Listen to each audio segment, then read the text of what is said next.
કામરેજમાં ફિલ્મી સ્ટાઇલમાં વેપારીનું અપહરણ, તેલના ડબ્બા બનાવી વેચતા વેપારીનું અપહરણ થયું। અજાણ્યા સમયે વેપારીની કારને ટક્કર મારી છે। વેપારી અપહરણકર્તાઓથી બચવા કાર પૂર ઝડપે ચલાવી હતી। અપહરણકર્તાઓએ પીછો કરી વેપારીને પકડ્યો। વાવરૂ જગ્યાએ લઈ જઈને 50 લાખની ખંડણી પણ માંગી છે। વેપારીએ પોતાના મિત્રને રૂપિયા આપવા જણાવ્યું। વેપારીની પત્નીને જાણ થતાં તેને કામરેજ પોલીસનો સંપર્ક કર્યો અને પોલીસે છટકું ગોઠવી રૂપિયા લેવા આવેલા 2 શખ્સોને ઝડપી પાડ્યા। અન્ય ઇસમો વેપારીને ઢોર માર મારી રસ્તા ઉપર ઉતારી ફરાર થઈ ગયા। ખંડણીની રકમ લેવા આવેલા જતીન લાઠિયા અને શુભમ લાખાણીની ધરપકડ કરવામાં આવી છે।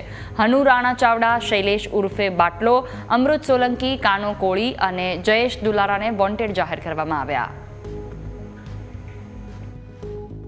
એક ગાડીમાં 4 જેટલા ઇસમો આવી અને એને પોતાની ગાડીમાંથી બહાર કાઢી આરોપીઓએ એને પોતાની ગાડીમાં ખેંચીને બેસાડી દીધો અને ત્યારબાદ એક ફાર્મ ઉપર લઈ જઈ અને એની પત્નીને એને લાખો રૂપિયાની ડિમાન્ડ કરી રેન્સમ અને કે જો તમે આટલા રૂપિયા લઈને આવો તો જ તમારા પતિને છોડીશું, અધરવાઇઝ મારીશું, એ પ્રકારની ધમકી આપી અને એના પતિને માર પણ મારેલો।